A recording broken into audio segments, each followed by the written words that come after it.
امی پوچھتی ہیں کہ بیٹا کیسی دلہن لاؤں؟ امی بس جیسی آپ، بس بال یہاں تک ہوں، آنکھیں بڑی بڑی ہوں، رنگ گورا ہو، خوبصورت سی ہو، قد یہاں تک آتا ہو، اور بس میرا خیال رکھے۔ یہ نوجوان کی ڈیمانڈ ہے۔ اس کے ساتھ ذرا یہ بھی بیٹا ذرا پوچھ لیتے اور یہ ڈیمانڈ میں شامل کر لیتے کہ اس کے عقیدے ضرور پتہ کر لیجیے گا، ہو سکتا ہے کہ اس کو علم ہی نہ ہو اور وہ نادانستہ طور پر کوئی کلمہ کفر زبان سے نکال دے، ہمارا نکاح ٹوٹ جائے، اس کے بعد ہمارا ساتھ رہنا حرام ہو، ہم زنا خالص کرتے رہیں۔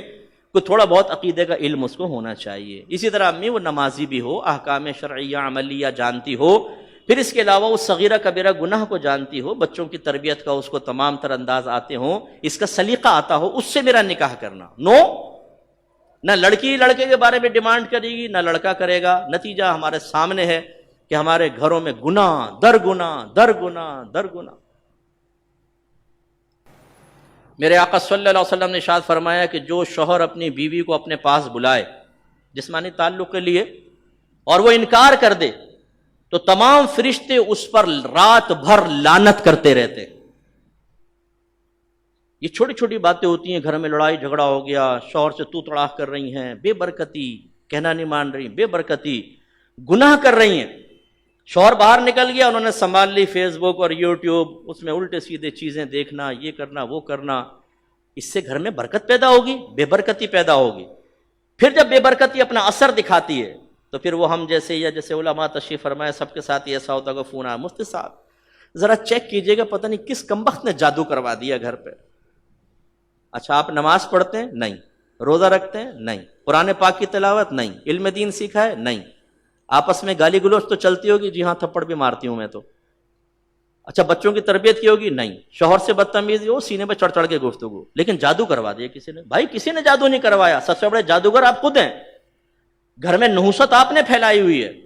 جب آپ علم نہیں سیکھتے ہیں، شریعت پہ نہیں چلتے ہیں، اپنے آپ کو عاشق رسول کہتے ہیں، لیکن جب نبی کریم کوئی حکم بیان فرمائے تو ہمارے چہروں کے زاویے بگڑ جاتے ہیں، ہمارا موڈ آف ہو جاتا ہے، ہم سرکار کے حکم کو چاہتے ہیں اپنے پشت کے پیچھے پھینک دیں، تو گھر میں برکت کیسے پیدا ہوگی؟ کسی نے جادو ٹونا نہیں کروایا، کسی کے پاس اتنا ٹائم نہیں ہے۔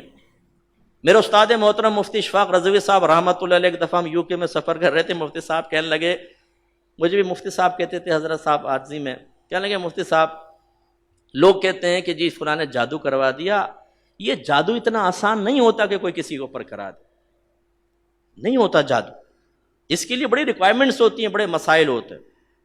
تو اس کا مطلب ہوا کہ ہمارے ہاں خود جادوگر ہم لوگ ہیں۔ ایک باپ کو چاہیے کہ اپنی اولاد کو سمجھائے کہ بیٹا تم بالغ ہونے والے ہو، غسل کن کن چیزوں سے فرض ہوتا ہے، اور غسل کا طریقہ یہ ہے۔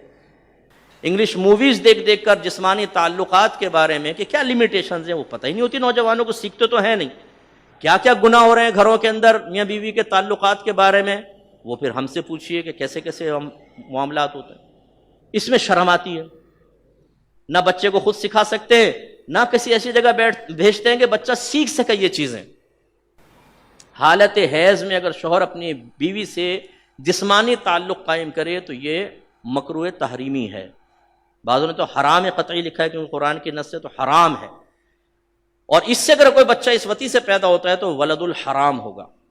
کتنے نوجوان ایسے جن کو پتہ ہی نہیں کہ حالت حیض میں اگر زوجہ ہو تو اس کے جسم کے کتنے حصے سے نفع حاصل کرنا جائز ہے اور کتنے کے نہیں۔ اب جب ہم ان میں اس میں حد پھلانگتے ہیں، لمیٹیشن کراس کرتے ہیں تو گھر میں بے برکتی پیدا ہوتی۔ بیوی پڑی سو رہی ہے، خر خر خراٹے لے رہی ہے ساری رات میں، تھک گئی ہوں جی میں اس لیے فجر کی نماز نہیں پڑھ رہی، کوئی تیوری میں بل نہیں آتے، بھئی اٹھو نماز پڑھو، گھر میں بے برکتی اور نحوست ہوگی۔ تو معذرت کے ساتھ کتنے ہم میں ایسے بیٹھے ہوں گے کہ جنہوں نے کئی مہینے سے فجر کی نماز نہیں پڑھی، کتنے ایسے بیٹھے ہوں گے جن کے کئی سال تک گھر میں قرآن نہیں کھلا ہے یا اس نے خود نہیں کھولا ہے، فرصت ہی نہیں۔ سیکھیے خدا را، اصلاح کیجئے، احکام شرعیہ عملیہ سیکھیے، اپنے بچوں کو سکھائیے، اس طرح گناہوں کی مت۔ تو لڑکی سے شادی کریں تو خدا را ذرا اس کا بھی خیال کر لیں۔ میرے آقا صلی اللہ علیہ وسلم فرماتے ہیں کہ عورت سے 4 وجوہات کی بنا پر نکاح کیا جاتا ہے، ایک اس کا نسب یعنی خاندان، حسن و جمال، مال و دولت، اور نیک سیرتی۔ سرکار نے فرمایا تم نیک سیرت بیوی کو اختیار کرو۔ ایک روایت میں فرمایا کہ دنیا کا مال و متاع سب، یہ جتنا مال و متاع ہے سب دنیا ہے، فضول، سوائے نیک بیوی کے، اور ایک روایت میں سوائے نیک شوہر کے. یہ بہت بڑی نعمت ہے.